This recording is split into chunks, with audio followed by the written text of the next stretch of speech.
Hi everyone, welcome back to another video. So today I am 27 weeks and 2 days pregnant, meaning I am right around the corner to enter my third trimester of pregnancy. I've been meaning to make this video, but I guess I wanted to cover more than just like the 2 weeks wait. I want to cover all the symptoms that I had throughout my pregnancy, and I'm thinking that current symptoms that I have will last until third trimester. That's why I decided to make it today. If you guys have been following me on my channel for a while, you guys know that this pregnancy wasn't really expected. I don't want to say planned because I was aware of my cycle. I was very open to it. Tong was very open to it as well. It just, I had no idea this would work. Maybe I'll make it into a different video, I don't know, but we didn't really do much. Like I said, like it wasn't expected, so I wasn't really thinking much about it, as well as I wasn't really looking for any symptoms. So for my 2 weeks wait, I'm going to cover the symptoms that really stood out for me, that felt odd and different. That within 2 weeks wait, I think the first week I didn't really feel anything too crazy. I had few days of very low energy and very lazy days, and usually I get one big day like this during my cycle, and I'm thinking that's during my ovulation time. I never went past the day. Like when I felt really lazy and low energy, I would just stay in my bed and didn't do shit. I just ate whatever I wanted, and the next day I would be on my feet, I would feel great again, and that was that. But this time it lasted 2 to 3 days or even longer, and I remember mentioning it in one of my mukbangs because it was just so annoying and so noticeably affecting my daily life. So I think I mentioned it in my video. I thought that was kind of odd because I don't really ever have days like that. And another odd thing that happened was Ame. If you guys are new to my channel, Ame is my 9-year-old fur baby. I don't know if this happens to you guys too, if you guys have a dog, but Ame humps me around my ovulation time, because when I catch him humping me, about 2 weeks later I get my period, and this has been happening for as long as I could remember. So he's kind of like my little calendar. Like when he humps me, I'm like, oh, I'm gonna get my period. In that cycle he started to hump me. I'm like, okay, I'm gonna start my period in 2 weeks. And then the day after he was humping me again. I'm like, oh, something's not right, because he usually humps me for a day and then he stops. He's not a humper. He doesn't really hump anybody. He only humps me around that time. I thought that was kind of odd, but I'm like, oh, maybe like my body's just like having a weird cycle again, because I do have an irregular cycle. So day after that, Ame was humping me again, and then day after that he was humping me again. So I was like, okay, this is just really weird. Either my body is just doing something different, my cycles are really off, or I don't know what's happening. So I thought this was just kind of, I thought this was odd. And around this time I was actively filming mukbang every day. I was working out hardcore, and I picked up like drinking alone like every night. I was drinking tequila. If you guys watch some of my videos, I'm like drinking tequila. So I thought, okay, let's just test. So I got one of those the first response kit. It comes with the digital fast response and early response. I took the early response and I saw a really faint line. Like I thought I was going crazy, because I'm like, that's so faint, I feel like only I'm seeing it. And I took the digital and I got a negative. And I know that line is a line, but like I don't know, because I did get a negative test on the digital one. So I'm like, okay, I'm still not 100% sure, which led me to binge watch all the 2 weeks wait symptoms, pregnancy symptoms on YouTube. There are so many videos, and I think I watched all of it. I was binge watching all of them, like trying to see if like, okay, this is what, if I am going through what they went through, or like is this really pregnancy. So I did tell Tom the same night. I showed him the stick and he's like, you're not pregnant. I'm like, what do you mean? He's like, the line has to be like darker. I'm like, Tom, like it's like COVID, line means a line. And he's like, no, you're not pregnant, I think you're crazy. I'm like, and I was like, we were like bickering for a while. I filmed that too, but I accidentally deleted it or something. But yeah, he didn't believe me, so I was starting to doubt myself too. And I got one of those like a really cheap pregnancy test strips on Amazon, and I think I tested every day to see if it was getting darker or if it was getting lighter, until I went to my OB, or like a different my first OB, and then I did a vaginal ultrasound and she confirmed that I was pregnant, and this was week 5. So we didn't really see anything, but we only saw the sac and like the yolk. So those were the main symptoms that I noticed before I was confirmed pregnancy. And all of the annoying and like shitty symptoms didn't really kick in until 7th or 8th week. Mine were pretty typical, nothing too unusual that you might not have heard of. I'm pretty sure you heard of all these pregnancy symptoms, not just through me. The first one, the biggest and the most annoying symptom that I had was super dry skin around my lips, like my T joint, T area. I was very dry. Whenever I wash my face with any kind of soap, even it could be like the gentlest soap, it will burn my face. I would put on a very light lotion, skin moisturizer, whatever, it burned my skin. So I was just dry all the time. I tried lotions that was supposed to help during pregnancy, and it was like super safe to use during pregnancy to help with dry skin. Didn't help. It didn't do shit. So only thing I could do was kind of apply moisturizer throughout the day, not just morning and night, like morning, lunch, afternoon, evening, before sleep, or whatever. I had to put moisturizer all day long so that my face wouldn't be flaky. Thankfully, around 20th week, I wrote in here that around 20th week the symptoms did get better. It's not completely gone. I am still a bit dry on my chin area, so I stay very productive when it comes to moisturizing my face, washing my face. If I skip a night, because there are times I just don't want to do anything and just go to sleep, the next morning it's just so dry. I can't even open my mouth to drink water because it's so flaky and painful. But it's still not as bad as the first trimester. Second one is sore and enlarged breast. Another really common thing, but man, I did not know how painful and how big it would get, especially your areola. Oh my gosh, like I've heard and been told that your nipple, your areola, is gonna get big and dark. I had no idea that it was gonna be like size of an orange. This is a perfect example actually. Yeah, it's like this dark brown. So it got bigger than what I expected, darker than what I expected, and more sensitive than I ever expected. And I've been told I couldn't bear wearing any kind of just like a sweater, shirt without a bra on, because even like the light touch will be very painful and sensitive.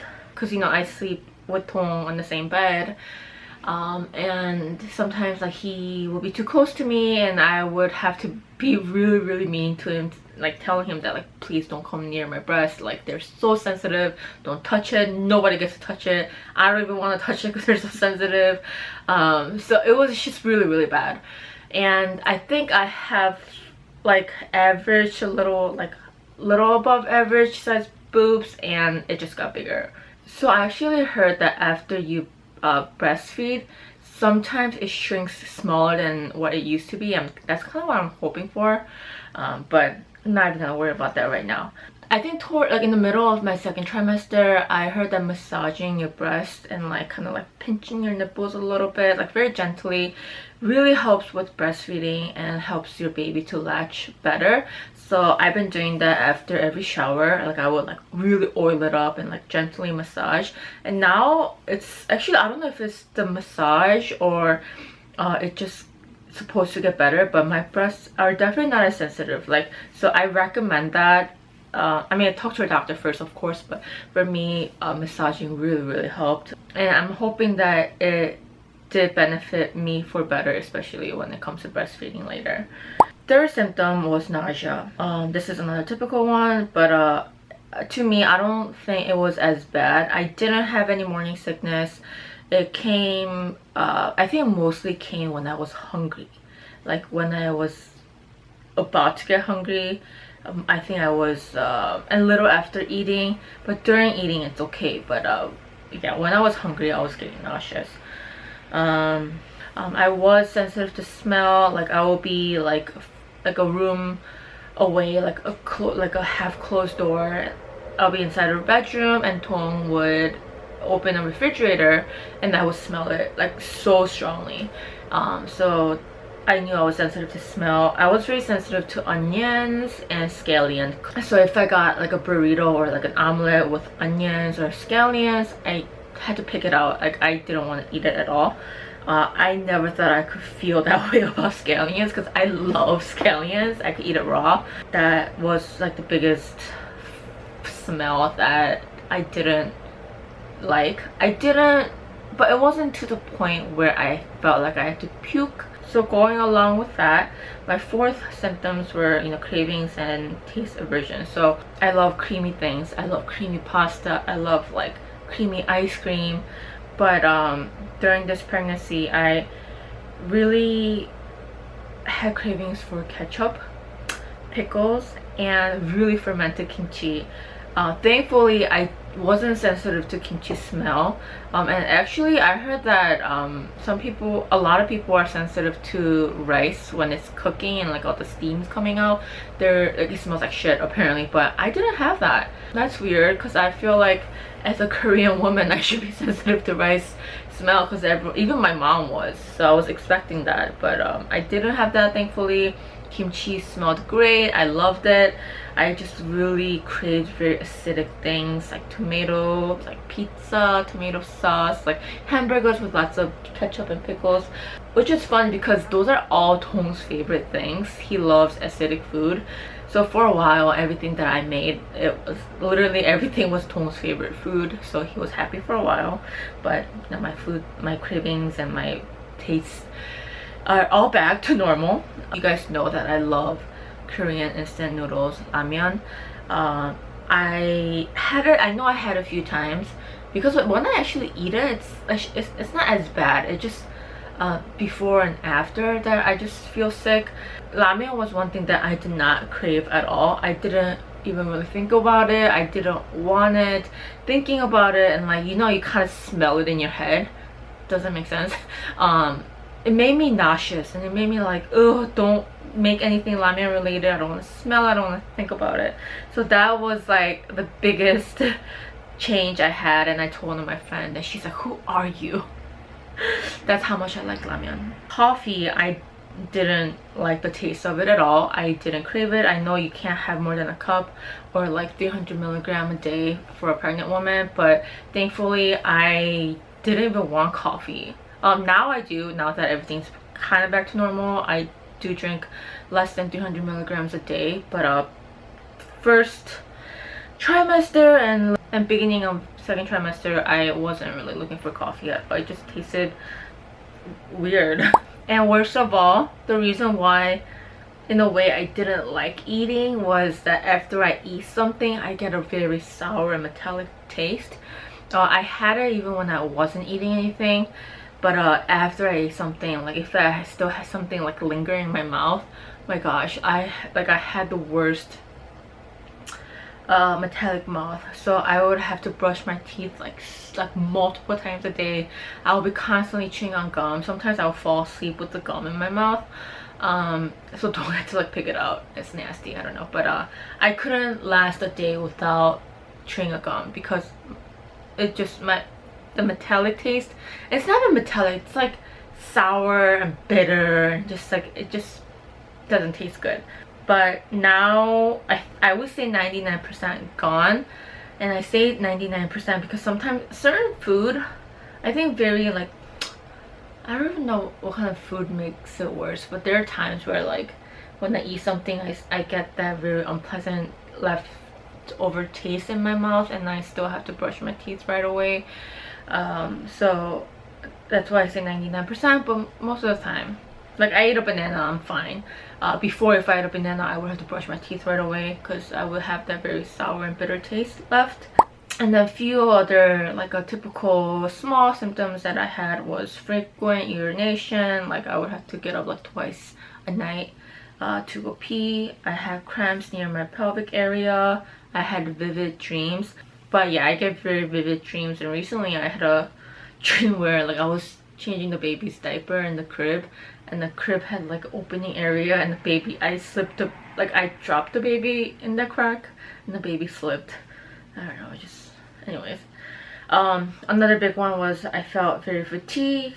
I was tired all the time. I slept so much, but of course towards second trimester it did get better, but it kind of came back because I don't feel tired all day if I don't do anything. But if I do, like if I clean, if I cook, if I do something where I'm constantly moving around, I have to nap during the day. I can't, I'm like about to pass out if I don't. So I have been taking naps almost every day. Oh, and then this is like not scientific, kind of like or fun signs we had was that a month ago, a cycle before this pregnancy, Tong's mom called us and she's like, "Are you guys pregnant?" We're like, "No." we were just like laughing. It was just so funny. And then his mom was like, "I had this dream when I had you and your brother, and this is a pregnancy dream. Like it's foretelling that someone is gonna be pregnant." And I was like, that's so interesting. And I just I guess like it's like a Korean thing, but if you like a dream, it's like a good dream, you could buy the dream. So I told him, hey, just buy the dream from her and it'll be ours. So he did, and literally a month after we got pregnant. And that dream was basically this little lion, like a tiger, I think it's a lion in a bamboo forest and just like walking by himself. So I heard that when she had Tong and his brother, there was 2, but this time there was 1. So another fun thing that I didn't know, but what you guys told me was in one of my mukbangs, I was eating ramyeon and I was cracking eggs into my ramyeon and I got a double yolk. I mean, like, it's not like that didn't happen to me before, but it was like caught on camera, right? And few of you guys said usually when there's a double yolk, that means someone in the family is gonna get pregnant or someone you know is gonna get pregnant. So I thought that was really funny. And this is like a month before I got pregnant. I don't know, I might have a clip of it. I am almost done. Now that I am about to enter my 3rd trimester, I can say that most of these symptoms are gone, but one big symptom that I'm having trouble with, or that bothers me, is that I have very swollen and tingly and numbing hands. And I heard this happens because of a carpal tunnel. Carpal tunnel is basically a condition where your nerves in your wrist are like pressed down, where like it doesn't like circulate well between your arms and like your hands, so your hands get very swollen and tingly and painful. I was worried that it might be part of a bigger problem, preeclampsia, because I heard that when you have preeclampsia, it's due to like high blood pressure. Your hands, it's other than your feet, like your hands and face get very swollen. But I actually visited my OB the other day and I asked her, I told her about it, but she said, hey, your blood pressure is fine. I don't see anything in your urine that would that's alerting or that's indicating that you might that you should take a test for preeclampsia. So I was relieved that, okay, I just have a really fucked up hands right now. It's okay. So that's one of my biggest symptoms right now, especially because, like when you're pregnant, your belly's getting big, you're told to sleep on your left side or right side. But when I do that, like I'm like laying on my hands, so it's cutting like my circulation, and it makes the condition worse. So I talked to the OB, and she said you could sleep on your back. It's okay as long as your upper body is a little bit more elevated, and try to keep your chest open and like lay your hands kind of like flat and straight when you sleep, and it should help. And I've been doing that. Oh my gosh, it makes a huge difference. I actually have been sleeping a lot better. Like I don't even have a problem with like going to the bathroom, or I could go to the bathroom every hour if I have to, but having that really like swollen and numbing hands when you're sleeping, oh my gosh, it's so uncomfortable. But now that I got it okay to sleep on my back, it's been helping. It's been a lot better. I've been getting better sleep. So I'm working on it. I'm working with it. I have 3 months left of it, and hopefully it goes away with the pregnancy. But other than that, I try to really reduce sodium. And one of the biggest dish with the most sodium is ramyeon, and I still don't crave ramyeon. I don't really look for it, but when I am home alone and I have to eat dinner alone, I don't want to cook. I don't want to cook for myself. I get lazy. It's like, I don't know, I just don't want to cook, and the most convenient option for me is to make cup noodles. And when I eat that, my hands just right away just gets like, and I can't move my hands as well, so I decided to cut ramyeon. So I haven't had it for a while. I try to drink a lot of water. Watermelon, apparently watermelon really helps with swelling. And sweet pumpkin, I heard that's supposed to be really, really good. So my mom's going to make me an extract, and I think I'm gonna drink that. And I heard that after delivering, that helps as well. So I think I covered everything that I wanted, but if you guys have additional questions, please feel free. I'll answer them. I cannot believe I am 2/3 done. I am very excited. But I cannot, and also I can't believe I'm making this video. I still have a few more tests to take next week, following week, but right now I'm okay. The baby's okay. Hope you guys enjoyed this video. It was a little different, but I hope you guys enjoyed it. Had fun making it, and I'll see you guys in the next video. Thanks for watching, guys. Bye.